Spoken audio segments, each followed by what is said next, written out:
Hello and thanks for purchasing the LDG Electronics AT600ProII. The AT600ProII is one of LDG's most feature-packed tuners.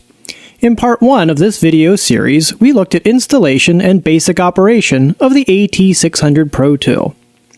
In Part 2, we'll go over some of the advanced operations. Before we continue, place your amplifier in bypass. As you recall from the first video, fully automatic tuning is very simple. Just transmit, and the AT600ProII tunes.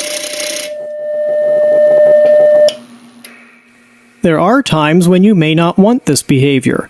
To switch to semi-automatic mode, press Function and C down. The LEDs will flash in the outer corners of the display to indicate semi-automatic mode. Now, tuning will not occur unless specifically requested.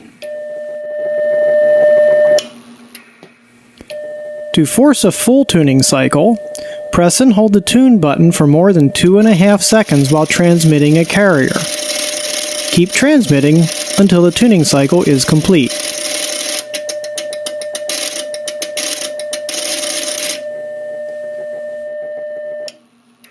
To request a tune from memory, press and hold the tune button for 1 second while transmitting a carrier. You can see that for a memory tune, recall from memory is almost instantaneous. However, if no match is found in memory, a full tuning cycle will be requested and then stored. To compare the performance of your antenna with and without the AT600ProII's match, press the tune button momentarily to enter bypass mode. Press tune momentarily again to return to active. You'll note that placing the tuner in bypass mode illuminates the bypass LED and places the AT600ProII into semi-automatic tuning mode. Press Function C down to return to fully automatic mode. In full auto mode, the AT600ProII automatically begins tuning whenever the SWR exceeds a user-settable threshold. To set this threshold, press Function and L down repeatedly until the desired threshold is shown. In this example, the AT600ProII will now begin tuning when the SWR exceeds 1.7 to 1. While transmitting through the AT600ProII, the upper bar graph display shows the RF power. By default, average power is displayed. QRL, is this frequency in use? On voice modes like single sideband and AM, it may be more useful to display peak power. To toggle between average and peak, press Function and then C up. The falling LED display indicates peak mode is selected. QRL, is this frequency in use? Press Function and C up again to return to average mode. Press Function and L up to toggle the RF power meter scale.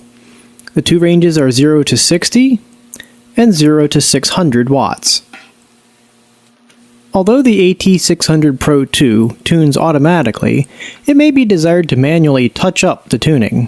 For this, press the C up and C down or L up and L down buttons to increase or decrease capacitance or inductance.